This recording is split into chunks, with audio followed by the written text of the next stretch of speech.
dilihat dari jauh orang yang ganteng, tinggi, tegap gitu ya, wah layak ini untuk dijadikan apa? Korban. Khalifah ini langsung ditangkap, dibawa pulang ke kampung dan suku mereka, hendak dijadikan apa? Korban.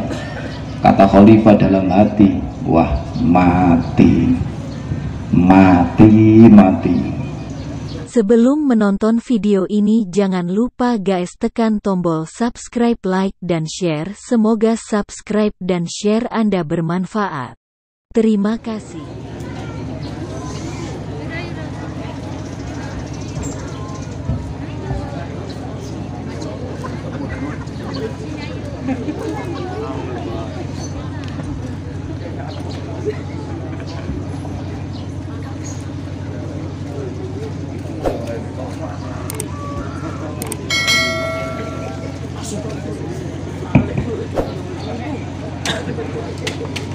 Assalamualaikum warahmatullahi wabarakatuh. Nahmaduka Allahumma ya dzal jalali wal ikram ala ma an'amta alaina bi ni'matil imani wal islam, ala ma an'amta alaina bi ni'mati idraki ramadhan syahris siyami wal qiyam, ala ma awlaita lana min jazilil fadli wal in'am. Allahumma fasalli wa sallim wa barik ala sayyidina Muhammad khairi mursyidin wa imam wa ala alihi wa sahbihil kiram, amma ba'du. Yang kita muliakan ashabal fadail wal fawadil, para masyayikh, para kiai,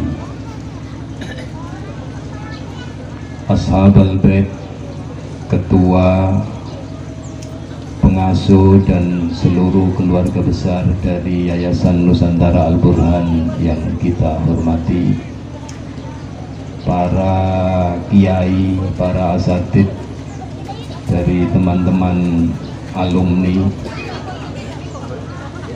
Pondok Pesantren Langitan yang tergabung dalam wadah pesan, yang semuanya juga ternyata sudah jadi kiai, Bapak Kepala Desa Limpas Kecamatan Patrol yang saya hormati, dan seluruh jajaran aparat desa, Ketua MUI Desa Limpas yang saya muliakan, teman-teman dari Ikatan Santri Langitan asal Jawa Barat dalam wadah Istajab yang kita banggakan, dan seluruh hadirin wal hadirat yang saya hormati. Alhamdulillah, puji syukur kepada Allah Subhanahu wa ta'ala, kita senantiasa mendapatkan nikmat, baik nikmat yang sifatnya umum ataupun nikmat yang sifatnya khusus. Ada nikmat umum yang semua orang mungkin diberi oleh Allah tanpa pilih-pilih, kesehatan, harta, dan hal-hal semacam itu adalah nikmat umum. Semua orang mungkin diberi nikmat oleh Allah, bahkan orang kafir sekalipun. Orang-orang soleh sehat banyak, penjahat sehat juga banyak. Maling itu rata-rata sehat apa sakit-sakitan? Ada juga nikmat yang sifatnya khusus, misalnya hidayah, ilmu, diberi kemampuan oleh Allah untuk melakukan ibadah, kesadaran untuk belajar agama, itu adalah nikmat-nikmat khusus.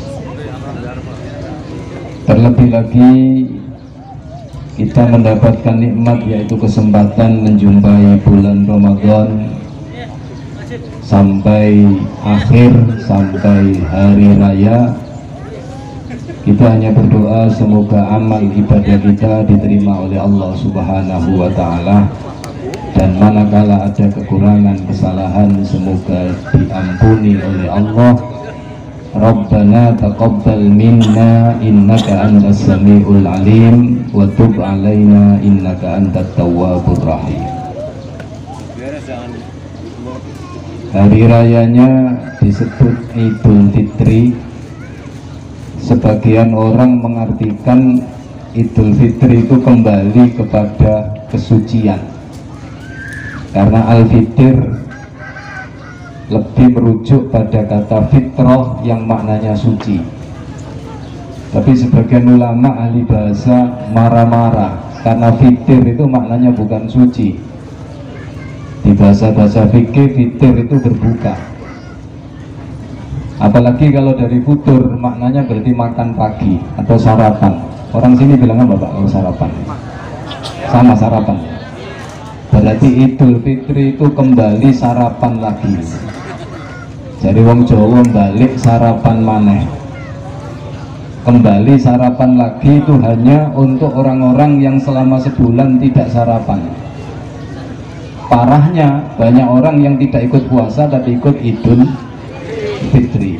Alhamdulillah kembali sarapan lagi. Padahal sebulan kemarin ya sarapan terus.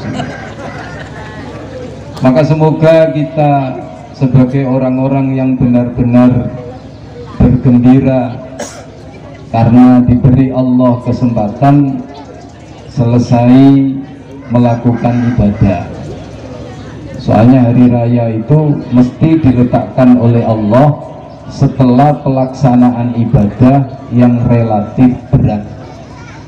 Idul Fitri setelah puasa sebulan penuh, Idul Adha setelah pelaksanaan ibadah haji, sehingga hari raya benar-benar bergembira, tetapi kegembiraan yang muncul karena berhasil mampu melaksanakan ibadah kepada Allah Subhanahu wa Ta'ala.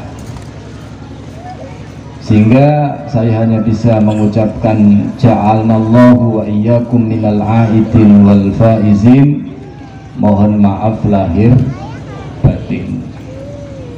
Yang kedua, sebenarnya yang mestinya diharapkan hadir dan rawuh di tengah-tengah panjenengan sedoyo Hadratus Syekh Kiai Haji Ubaidillah Faqih, tetapi karena kesibukan yang terkait dengan santri, masyarakat, utamanya dalam rangka hari raya, sehingga beliau mutus Al-Fakir, mutus saya untuk datang di tengah-tengah tempat ini, dan teman-teman dari Istajab juga mau menerima.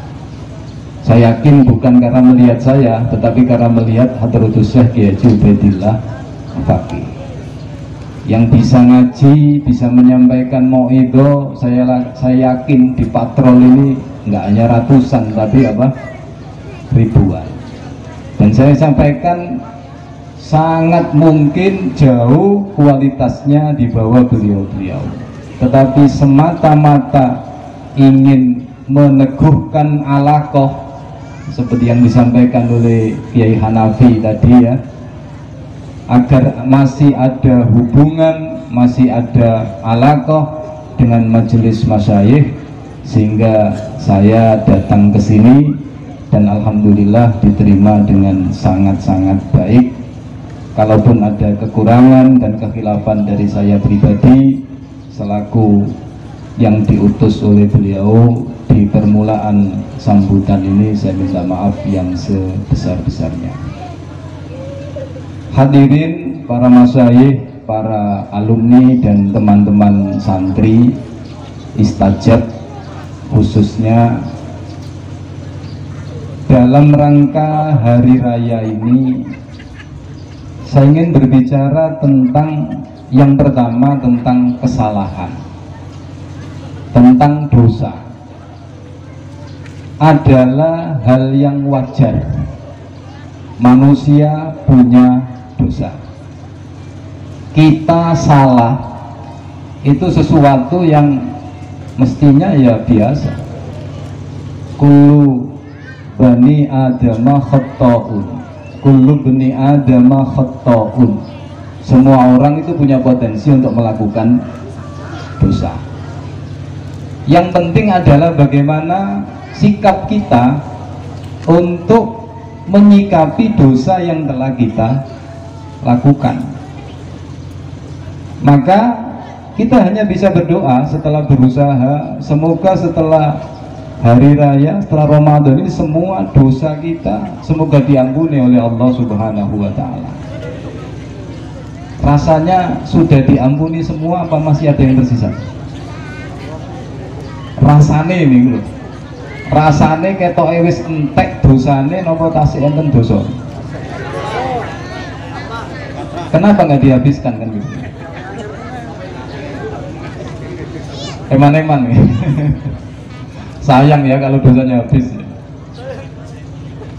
Kata para ulama, orang yang dosanya itu sudah habis itu ada beberapa keistimewaan. Salah satunya adalah doanya itu mustajab. Maka kalau tadi Kiai Hanafi doanya demikian mustajab, saya kok curiga memang sudah nggak punya dosa itu. Insya Allah ngerti nggih. Sampai ada riwayat orang yang dosanya itu sudah habis, itu misalnya pegang batu, kemudian digenggam, kemudian dia berdoa, minta batunya berubah menjadi emas. Kalau dia benar-benar nggak punya dosa, pasti dikabulkan oleh Allah dan batu itu berubah menjadi emas. Maka kalau ada orang lintas yang ragu, saya ini punya dosa apa enggak ya? Ya gampang, wong batu banyak. Cobalah, nggak usah minta jadi emas, jadi ratusan ribu aja lah. Untuk tester. Kalau dibuka kok merah berarti sudah nggak punya dosa. Kalau dibuka kok batunya semakin hitam ya berarti. Hadirin, lah ini saya hubungkan dengan kesantrian kita. Bisa saja ketika di pondok kita jadi santri yang nakal, jadi santri yang beling, bisa saja. Tetapi kesolehan santri, baiknya santri itu tidak hanya di pondok. Jadi ada santri itu yang ketika di pondok juga jadi santri baik-baik, sampai pulang juga tetap menjadi santri yang baik-baik. Jadi waktu nyantri ya jadi santri yang baik, ketika pulang jadi alumni yang baik. Ini mungkin makom yang paling baik. Nah yang kedua, itu ada yang ketika nyantri itu kebetulan tidak menjadi santri yang baik-baik saja. Mbowis kadung sudah terlanjur, ketika pertemuan alumni diceramai gini-gini, tinggal gini aja, ya Allah, kenapa dulu saya waktu nyantri kok begitu, kenapa kok begini, kenapa kok sering melanggar. Saya juga ketemu teman-teman yang mungkin dulu juga teman melanggar sama saya, sering jadi urusan, baik urusan keamanan atau urusan sama kiai. Itu pun kita masih punya kesempatan. Ini bukan dalil untuk santri aktif ya, ini dalil untuk alumni. Jadi bagi para alumni yang dulu tidak baik-baik saja, kurang mempeng lah, kurang taat lah, kurang aktif jamaahnya lah, kita masih punya kesempatan untuk memperbaiki diri, memperbaiki kesalahan kita, utamanya kesalahan kita terhadap para masyayikh. Jadi santri itu ada yang baik sejak di pondok sampai alumni, ada yang ketika dulu di pondok kurang baik, itu kita masih punya kesempatan untuk memperbaiki diri kita, untuk memperbaiki hubungan kita, untuk memperbaiki alaqah kita kepada para masyayikh, kepada pondok kita. Jadi tidak ada kata terlambat. Nah yang terakhir, semoga kita nggak jadi santri yang seperti itu, ketika di pondok tidak baik, sampai jadi alumni juga tetap tidak baik, atau apalagi ketika dulu di pondok baik-baik saja, sekarang di waktu jadi alumni malah su'ul khotimah wal iyadu billah. Hadirin para masyayikh, tamu undangan semua yang kami muliakan. Jadi kita tetap berusaha untuk memperbaiki posisi kita di hadapan para masyayikh. Kenapa demikian?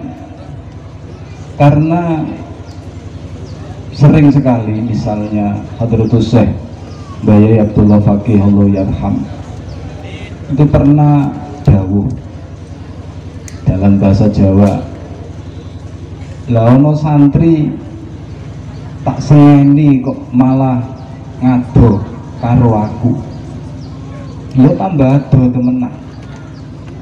Kalau ada santri dimarahi oleh kiai, baik karena kesalahan santri itu, atau mungkin saja santri itu sebenarnya tidak salah, tetapi dimarahi oleh kiai.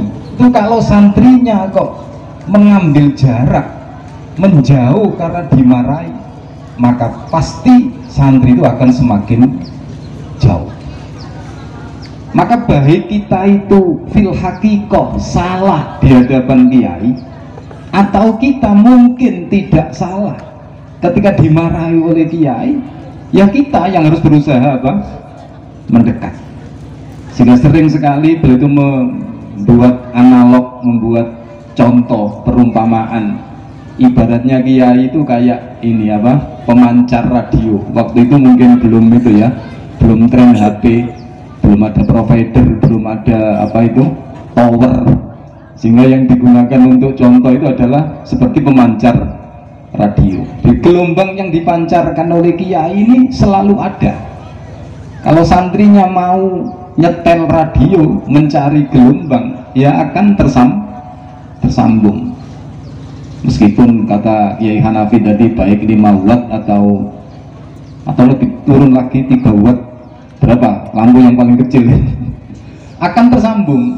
Tapi kalau santri ini nggak mau menyambungkan diri, tidak mau menyalakan radionya, meskipun sebesar apa gelombang yang dipancarkan oleh kiainya, ia tidak akan mendapatkan bagian sama sekali. Maka tidak sedikit kisah atau cerita atau kejadian nyata, banyak sekali santri yang didukani, dalam bahasa Jawa dimarahi oleh kiai karena kesalahan ini, yang kemudian mutung, ngambek dan tidak mau mendekat kepada kiai juga tidak sedikit. Tapi yang rai gedek jari wong Lamongan gak ngurus, dukani marek kae, dukani sowan wae.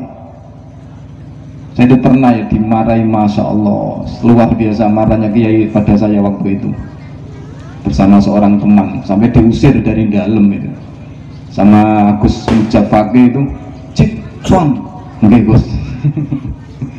Ya alhamdulillah kita tetap sowan, kita tetap mendekat, tetap kita mendekatkan diri kepada para masyayikh. Lah ini yang saya berharap dan kita berharap bareng-bareng, kita tetap berusaha mendekat kepada para masyayikh, baik masyayikh yang telah tiada sowan kepada Allah maupun masyayikh yang ada sekarang. Karena abna'u masyayikhina adalah masyayikhuna, putra-putra kiai kita adalah kiai kita. Sehingga kita berharap kelak di akhirat, tidak hanya di dunia, tapi yang lebih penting lagi adalah di akhirat, kita bisa bersama dengan beliau-beliau, amin ya rabbal alamin. Dan semoga kita tidak termasuk yang mendapatkan ancaman dari ayat wamtazul yauma ayyuhal mujrimun, disuruh memisah wahai orang-orang yang telah berbuat salah, orang-orang yang telah berbuat dosa. Hadirin yang saya hormati, yang kedua berbicara tentang id adalah berangkat dari husnudzon, karena sebuah ayat menceritakan ya ayyuhalladzina amanu jtanibu katsiran minadh-dhon inna ba'dadh-dhonni itsmun. Jauhilah kebanyakan dari dzon, persangkaan.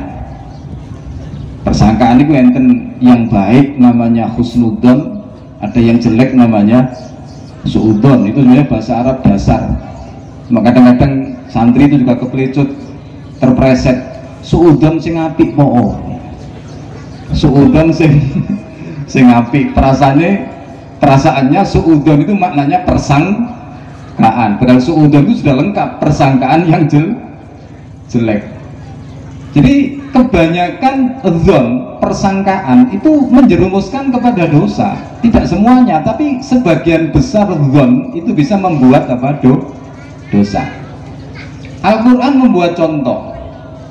Misalnya ketika Siti Zulaikha kepincut sama Nabi Yusuf, kemudian nggak bisa mengendalikan diri, dan kemudian merayu Nabi Yusuf. Nabi Yusuf nggak mau, kemudian berlari, bajunya ditangkap, digenggam oleh Siti Zulaikha, kemudian Nabi Yusuf berlari sehingga bajunya robek. Kejadiannya itu wallahi cuma begitu, dirayu nggak mau, kemudian diambil bajunya robek. Cuma itu kejadiannya, tapi di luar, wow, hoaxnya menyebar. Katanya bajunya robek, ya paling nggak bajunya saja, ya sarung-sarungnya. Ada yang bilang itu katanya pertama kali, ya nggak mungkin pertama kali kok ketahuan, itu pasti berkali-kali. Wah, nah itu maaf mbak-mbak ya, yang ngomong seperti itu oleh Al-Quran disebutkan itu perempuan. Wakola niswatun, nggak ada wakola niswatun warijalun gitu. Nah itu menyebar, jadi kejadiannya cuma seperti itu, tidak lebih tidak kurang. Di tafsir-tafsir bisa dicek ya cuma itu. Tetapi di luar itu waqala niswatun fil madinati imra'atul aziz turawidu fataha, itu berkembang sedemikian rupa. Lah ini pentingnya kita menjaga husnudzon.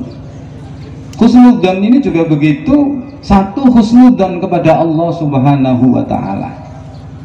Dan kita sebagai santri itu sebenarnya benar-benar dididik menjadi orang-orang yang husnudzon kepada Allah Subhanahu wa taala.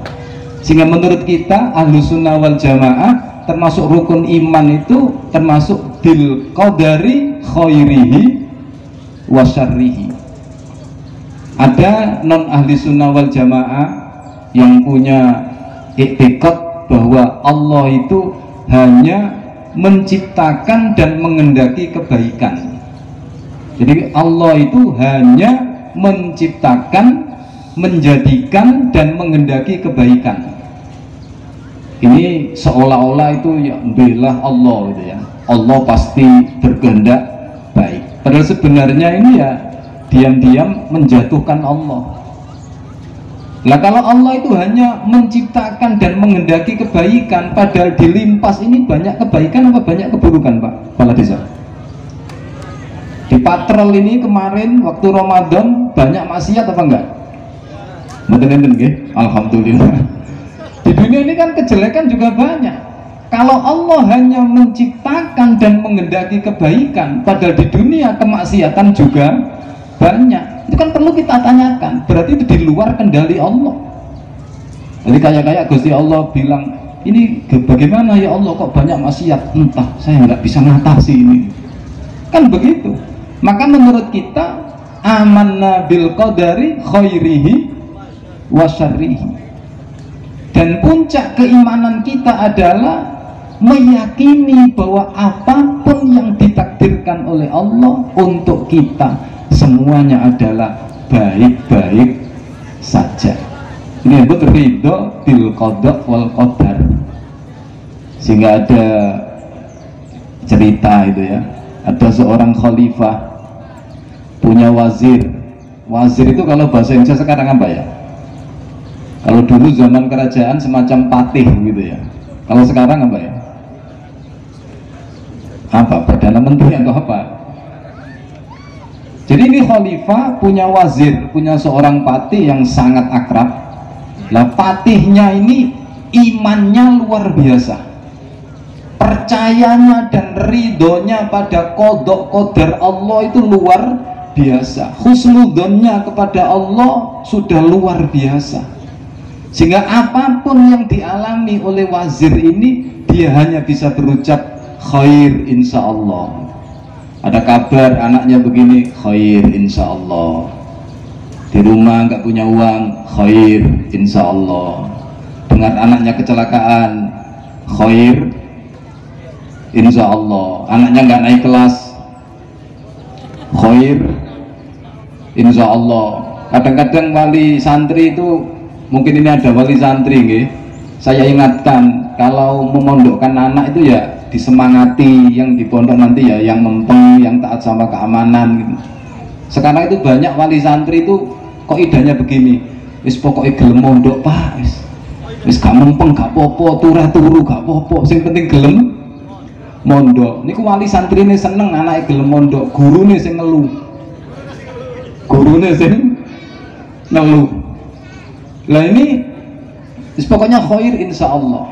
Sampai suatu ketika itu khalifahnya itu tangannya terjepit pintu, kejepit pintu sampai jari apa ini, kelingking ya, sampai jari kelingkingnya ini putus. Jadi kejepit pintu, ininya putus, darah menetes deras. Itu patinya lihat ya tetap seperti biasa, khair insya Allah. Kalau bahasa sekarang, oh tenang raja, baik. Khalifahnya marah, jadi wong Jawa apik raimu ngono. Wong Jawa jadi kelingking putus kok khair insya Allah, baik dari Hongkong. Khalifahnya marah sampai keluar titahnya. Pati ini masukkan penjara karena membuat rajanya marah tadi. Di penjara itu pati ya tetap seperti biasa, khair insya Allah. Masuk penjara pun tetap khair insya Allah. Setelah beberapa hari, ininya sudah kering, jarinya sudah kering. Nah, khalifah ini punya hobi berburu. Biasanya kalau berburu ke hutan ya sama wazirnya, sama patihnya. Tapi karena masih dongkol gara-gara khair insya Allah, dia pergi sendirian. Terus biarkan busuk di penjara, mungkin putus kok khair insya Allah, masih dongkol, berangkat sendiri. Khalifah zaman dulu kan terkenal sakti-sakti ya, apalagi daerah Jawa Barat ini ya, terkenal apa? Sakti-sakti. Ringkas cerita, ketika berburu di hutan itu ketemu sekelompok suku primitif. Apalagi zaman dulu, zaman sekarang aja masih ada kan ya, suku-suku apa? Primitif, pedalaman Papua, Baduy Dalam, itu katanya masih ada suku apa? Primitif. Suku primitif ini menyembah arca, menyembah dewa-dewa, dan di saat-saat tertentu mereka melakukan persembahan dengan mengorbankan manusia di luar suku mereka. Jadi mereka juga berburu, tapi bukan berburu binatang, tapi berburu apa? Manusia. Khalifah ini berburu binatang, bertemu dengan suku itu yang berburu manusia. Dilihat dari jauh, orang yang ganteng, tinggi, tegap gitu ya, wah layak ini untuk dijadikan apa? Korban. Khalifah ini langsung ditangkap, dibawa pulang ke kampung dan suku mereka, hendak dijadikan apa? Korban. Kata Khalifah dalam hati, wah mati. Kemudian dibersihkan, disiapkan segala sesuatunya, sampai akhirnya mereka melihat ternyata jari kelingkingnya putus. Dan itu minal uyubil mudirroh. Sekedar perbandingan lah, kalau kita mau berkorban udhiyah, itu kan kalau misalnya telinganya putus kan nggak boleh, kalau kakinya pincang yang sangat kan juga nggak boleh. Lah itu juga begitu bagi suku mereka. Wah ini BS, ini istilah sarung, nggak memenuhi syarat. Wah sudah, lepaskan.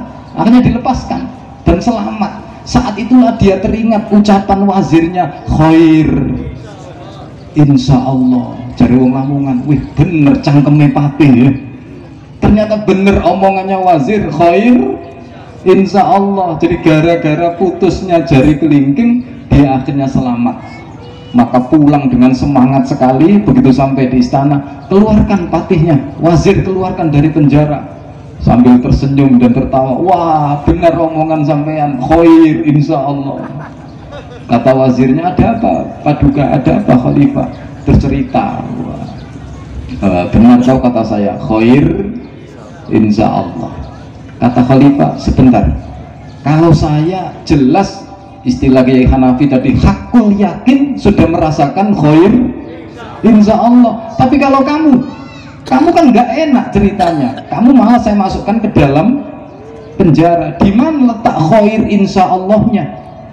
Di mana letak kebaikannya? Wazirnya tersenyum-senyum gitu. Masa tuan nggak paham? Ya enggak, di mana khairnya? Kalau saya nggak masuk penjara, sampean kalau berburu biasanya ngajak siapa? Ya ngajak kamu lah. Kalau saya nggak masuk penjara dan saya ikut berburu, yang jadi sate saya. Tuan dilepaskan karena jari kelingkingnya putus, lah saya ganteng lengkap. Ya sudah, di sate sekarang loh. Rajanya tertawa terbahak-bahak. Ini husnudzon kepada Allah Subhanahu wa Ta'ala. Dan santri itu orang yang benar-benar diajarkan untuk husnudzon kepada Allah. Makanya santri niku nggih uripe mestine ya enjoy aja. Mau masuk kategori elit ekonomi sulit, ya hidupnya tetap khair insya Allah. Mau jadi orang kaya ya tambah khair insya Allah. Pulang nggak dapat pekerjaan khair, pulang nggak punya santri tepaan tinggal turu khair. Makanya santri ini paling khair insya Allah, karena dibangun husnudzon kepada Allah tadi. Nah yang kedua, ini yang penting, yang hubungannya dengan istajab ini adalah husnudzon kepada masyayikh, husnudzon kepada kiai. Bagaimana diriwayatkan Imam Syafi'i kalau nggak salah itu tiap hari sedekah sekian dirham, seraya berdoa kepada Allah, ya Allah tutupilah guru saya dari saya. Ya Allah, dengan bersedekah jangan perlihatkan kekurangan guru saya terhadap saya. Ini pentingnya menjaga husnudzon seorang santri kepada masyayikh. Pentingnya husnudzon kita kepada kiai. Nah ini bagi teman-teman alumni, saya tidak bermaksud nuturi, atau juga kepada teman-teman yang masih jadi santri aktif, ini menjaga husnudzon. Mungkin teman-teman alumni dulu waktu mondok kiainya cuma dua, ada Mbak Yai Ahmad Marzuki Allah yarham dan Pak Yai Abdullah Fakih Allah yarham. Tapi sekarang masyayikh di langitan itu banyak. Kiai kita itu sekarang apa? Banyak. Bagi para santri aktif, juga bagi para alumni, mungkin kadang-kadang mendengar ada kebijakan yang tidak sama. Ini maaf, sekarang mungkin kita kenal ada pondok-pondok baru, tetapi masih dalam satu wadah, yaitu Pondok Langitan. Ada Darul Quran Asuhan Kiai Haji Muhammad Fakih, ada Darul Furqon Asuhan Kiai Haji Abdullah Munif Marzuki, ada Darul Huroba yang relatif lebih tua, yaitu Asuhan Kiai Haji Ubaidillah Fakih. Tetapi yang harus kita pahami, semuanya ini masih dalam satu kesatuan, yaitu Pondok Pesantren Langitan. Dan semuanya adalah kiai kita, semuanya adalah masyayikh kita. Ini maaf ya, misalnya untuk waktu kembali atau waktu liburan sudah tidak seperti zaman kita dulu, masih kita jadi santri-santri muda gitu ya. Saya ini sampai sekarang juga tetap santri Pak nggih, belum lulus karena masuk kategori santri nakal. Nah itu kadang-kadang ada kepulangan itu tidak sama. atau waktu kembali itu kadang-kadang juga tidak sama. Lah ini kita sebagai alumni misalnya, ini kita harus hati-hati, tidak mudah memberikan komentar. Kadang-kadang ada yang keperucut, karena pelangitan iki piye to, podo-podo langitane kok bali gak bareng misalnya. Jadi ada kebijakan-kebijakan yang sifatnya itu khusus, tetapi tetap semuanya masih dalam satu bingkai, yaitu pondok pesantren Langitan. Alhamdulillah kita mendapatkan pondok dan masyayikh yang setelah ditinggal Kiai Sepuh, beliau-beliau masih sangat-sangat kuat dalam menjaga kerukunan, menjaga kekompakan. Tidak sedikit pondok-pondok yang akhirnya pecah karena begitu ditinggal Kiai Sepuh, kemudian masing-masing pisah sendiri. Alhamdulillah di pondok pesantren Langitan masih tetap kompak, masih tetap rukun. Seluruh jajaran majelis masyayikh dan keluarga besar pengasuh alhamdulillah senantiasa bisa menjaga wasiat dari para sesepuh. Tinggal kita sebagai santri, sebagai alumni, bagaimana kita bisa menjaga husnudzon kita kepada para masyayikh setelah menjaga husnudzon kita kepada Allah Subhanahu wa Ta'ala. Tidak sedikit ya cerita-cerita bagaimana keberkahan, kalau bahasa sekarang mukjizat atau keluar biasaan yang diperoleh oleh santri, ya hanya berbekal husnudzon.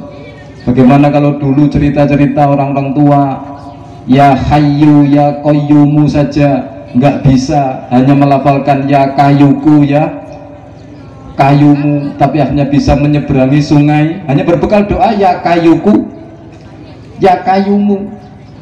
Nah, itu ketemu ahli nahwu disalahkan, yang benar bukan ya kayuku ya kayumu, tapi yang benar bukan ya hayyu ya qayyumu. Nah, yang disalahkan ini malah sudah bisa menyeberangi sungai, sementara yang menyalahkan nggak bisa. Kenapa? Ya kembali kepada husnudzon. Idil fata hasba tiqati rufi wa kullu man lam ya'taqid lam yantafi. Maka di sini pentingnya i'tiqad dan keyakinan kita kepada kemuliaan para masyayikh kita, kemuliaan pondok kita. Hadirin wal hadirat, yang terakhir saya akan berbicara tentang ilmu secara umum. Bagaimanapun semenjak wa'allama adamal asma'a kullaha, para ulama menyimpulkan bahwa kemuliaan yang diperoleh Nabiullah Adam alaihissalam bagaimanapun tidak bisa lepas daripada ilmu.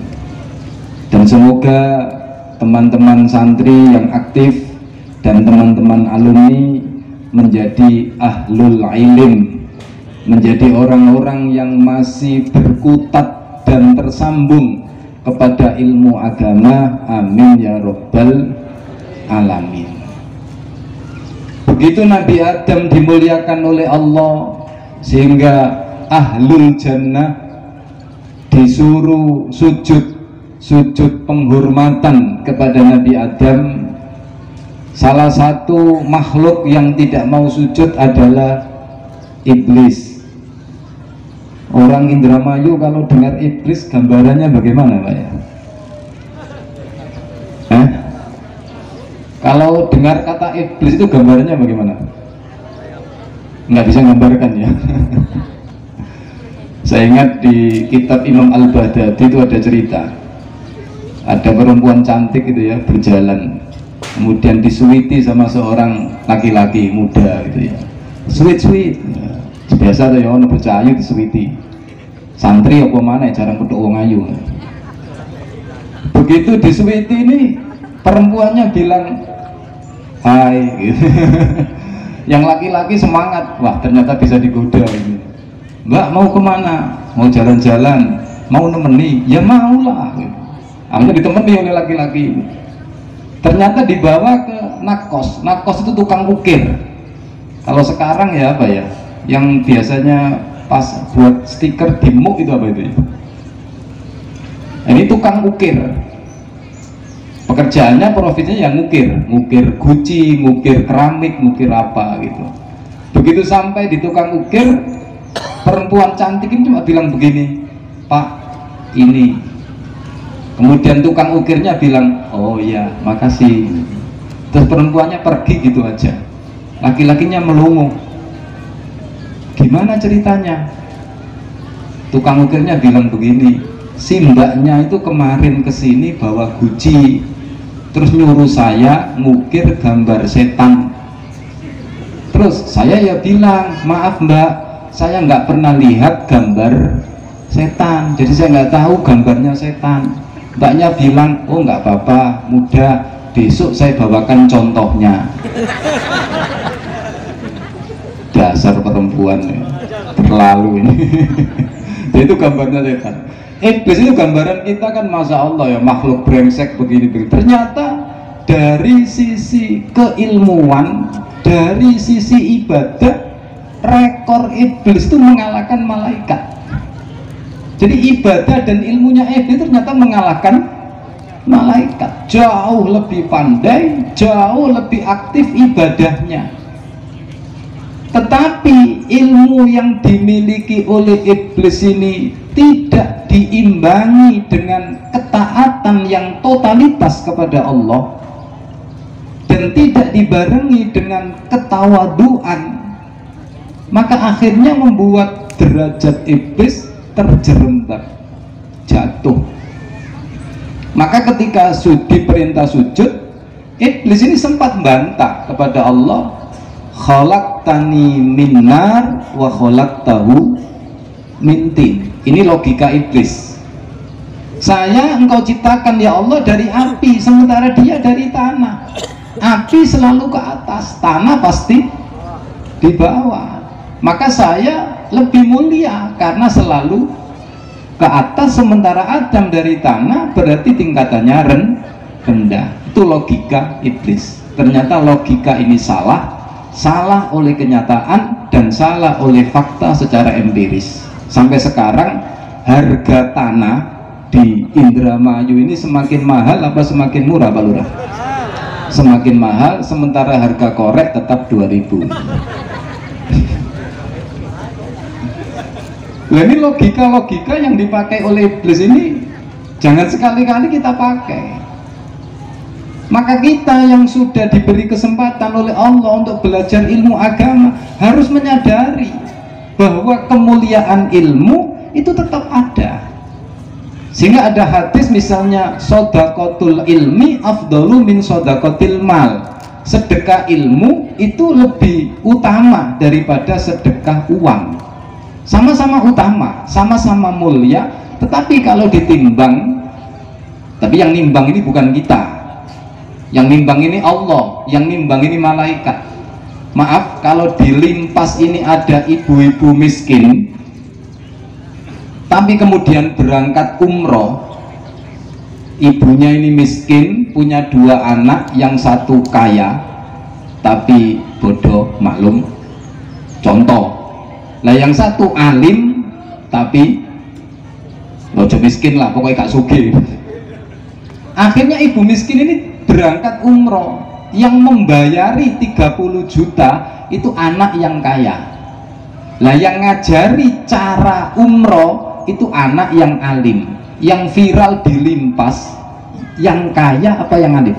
Kaya. Maklum orang limpas. Yang terkenal itu siapa yang bayar apa siapa yang mengajari?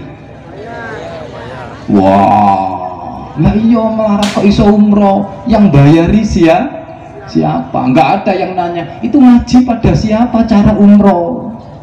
Nah ini yang viral dilimpas pasti anak yang bayari. Tapi di malakut sana, di langit sana, yang viral itu anak yang alim, dan derajatnya memang lebih tinggi yang alim ini. Kok bisa? Logikanya begini, kalau ibu miskin ini nggak umroh, dosa apa tidak? Miskin loh ya, misalnya nggak umroh, dosa apa tidak? Tidak.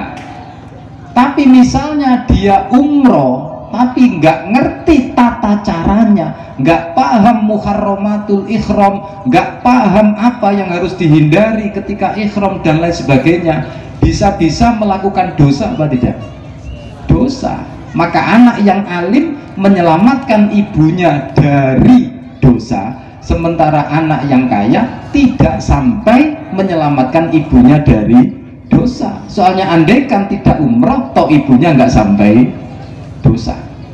Itu logika-logika seperti itu yang perlu kita bangun, sehingga teman-teman yang berangkat mondok itu Anda sedang mempelajari ilmu agama yang hukumnya itu paling rendah, itu fardu kifayah. Fardu kifayah. Maka besok hari Jumat ketika anak-anak istajab berangkat mondok itu sedang melakukan fardu kifayah. Fardu kifayah itu kalau nggak ada yang melakukan, orang sedesa, wakilah, sekecamatan, itu dosa semua. Maka Anda berangkat ke langitan itu sedang menghilangkan dosanya orang sekecamatan. Pak Camat ya gak iso. Maka kalau berangkat mondok ya harus dengan penuh, wah, PD ya. Disapa orang, mau kemana? Mau menghilangkan dosanya orang-orang. Mau menghilangkan apa? Dosanya orang-orang. Itu Pak Lurah pun betul sakit Pak, ngapunten ya. Kecuali kalau Pak Lurahnya juga alim. Yang kedua, Allah benar-benar memperlihatkan betapa pengaruh ilmu itu sampai pada binatang.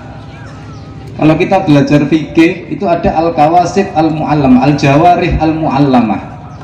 Ada binatang-binatang pemburu. Maaf ya kalau kita punya anjing atau kita punya apa ya, punya serigala misalnya, kemudian kita lepas ke hutan, kemudian mendapatkan binatang buruan dalam keadaan mati, itu kan pertanyaannya, binatang yang mati ini halal apa haram? Kita melepaskan anjing, kemudian di hutan dapat rusa misalnya, rusanya mati diseret oleh anjing ini, maka rusa ini halal apa haram? Halal apa haram? Mbak-mbak yang masih aktif, halal apa haram? Dilihat-lihat, kalau anjingnya itu alim, kalau anjingnya itu alim, maka rusanya ini halal. Tapi kalau anjingnya bodoh, tidak alim, maka rusanya haram. Itu bahasa Arabnya mu'allamah. Kalau anjing ini anjing yang terlatih, maka buruannya itu jadi halal. Tapi kalau anjingnya bukan anjing yang profesional, bukan anjing yang terlatih, maka buruannya itu haram. Hatta anjing itu dalam beberapa segi juga dibedakan, apakah anjing itu alim ataukah tidak. Itu bahasa saya sendiri ya, anjing alim.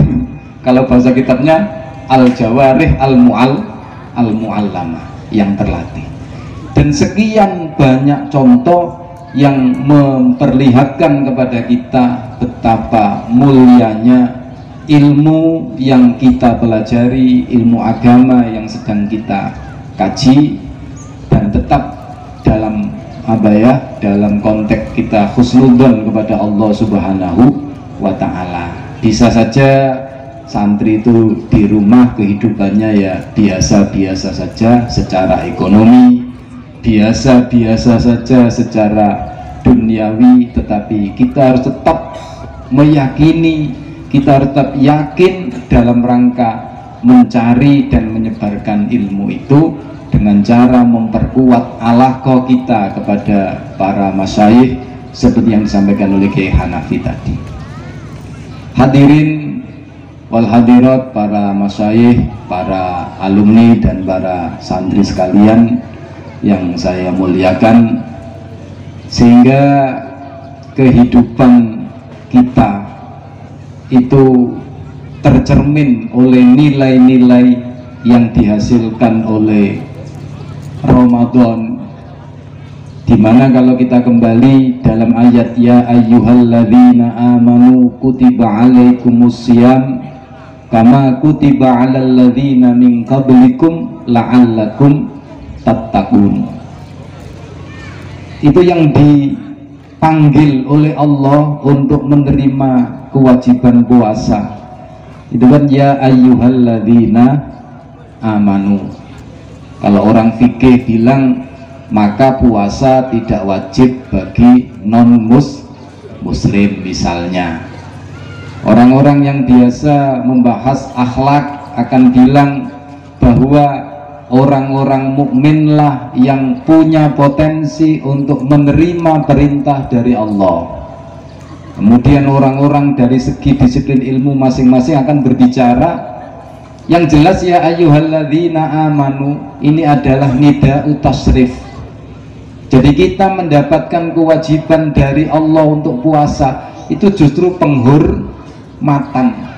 Maka jangan sampai ada orang ngomong begini, enak orang Kristen cah nggak wajib puasa. Tidak, tetap enak kita, tetap mulia kita.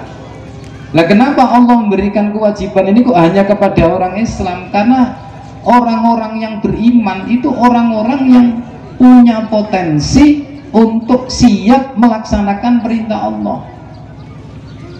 Sehingga nanti di penghujung ayat itu la'allakum tattaqun, ketika mendefinir la'allakum tattaqun itu misalnya di Al-Baqarah kita temukan hudal lil muttaqin alladzina yu'minuna bil ghaibi, orang-orang yang percaya yakin terhadap hal-hal yang gaib. Nah, santri itu mestinya itu ya paling ahli yu'minuna bil ghaibi.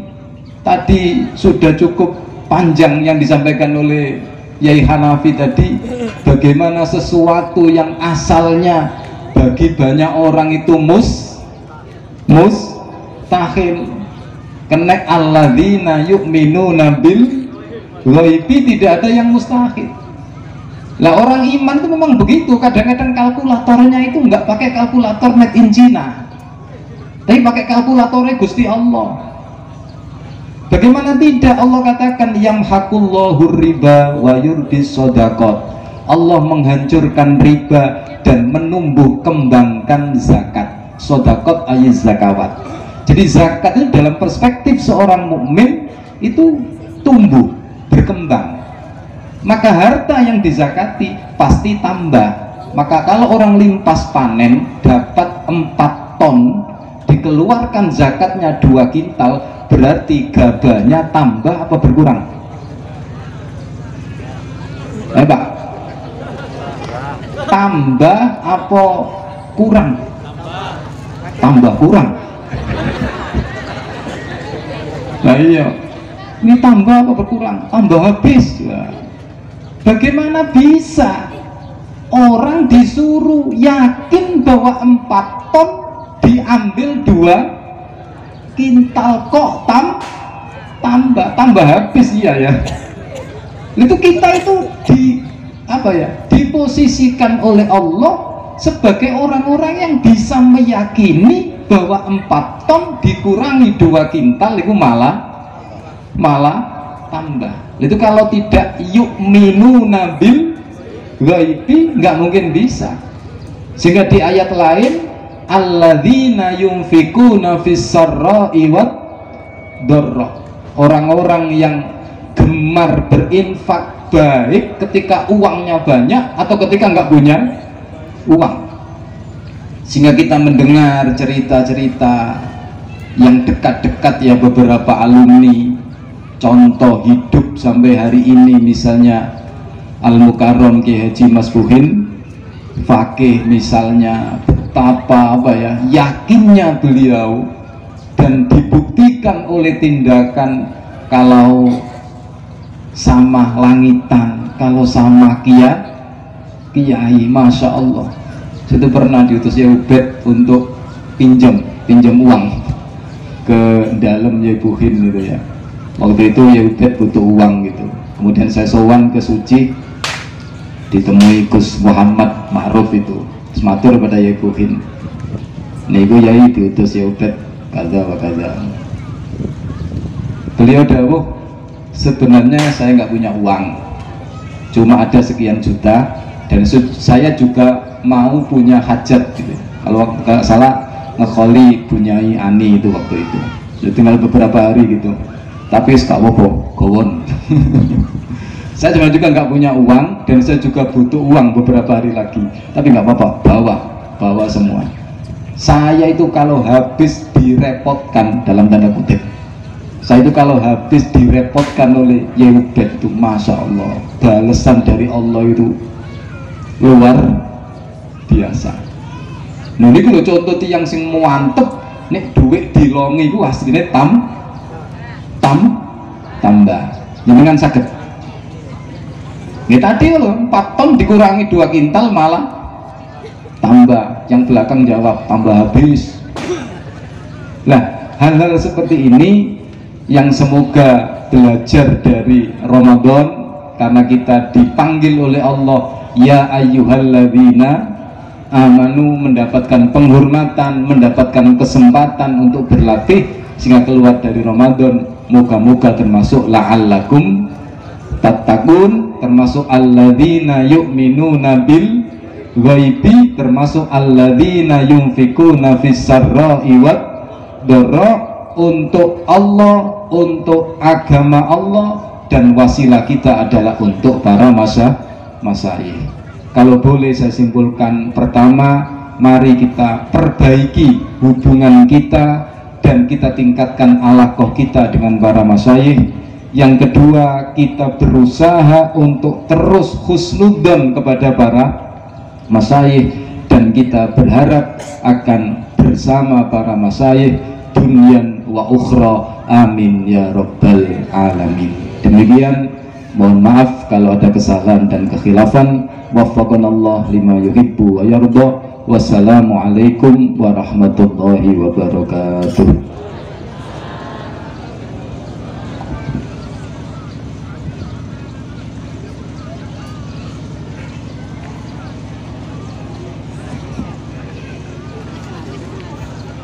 Hamda yuafi ni'amahu yukafi masidah. Ya Rabbana lakal hamdu kama yanbaghi li jalali wajhika wa 'azimi sultanika. Wassalatu wassalamu ala sayyidina Muhammadin wa ala alihi wa sahbihi ajma'in. Walhamdulillahi rabbil alamin. Allahumma anfa'na bima 'allamtana wa 'allimna alladhi yanfa'una. Allahumma inna nas'aluka al-huda wat-tuqa wal-'afafa wal-ghina. Allahumma ij'alna wa jami' ahlina wa auladina dhurriyyatina talamidina min ahli ilmi wa ahli khair, wa la taj'alna wa iyyahum min ahli syarri wad-dhair. Allahumma arinal haqqa haqqan warzuqna ittiba'ah, wa arinal batila batila warzuqna ijtinabah.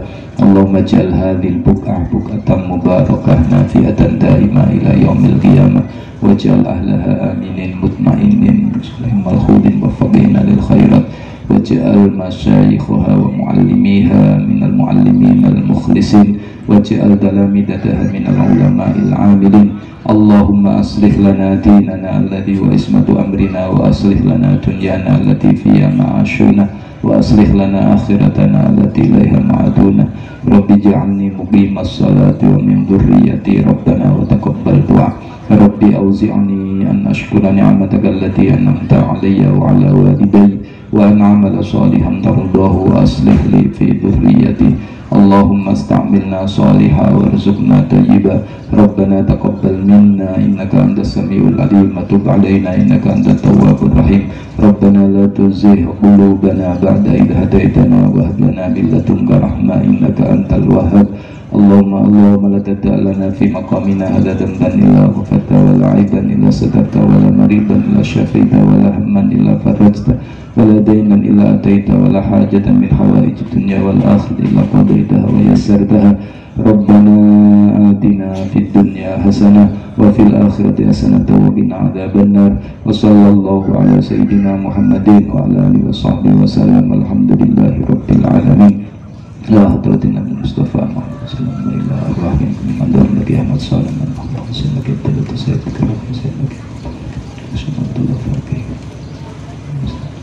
Al-Fatihah.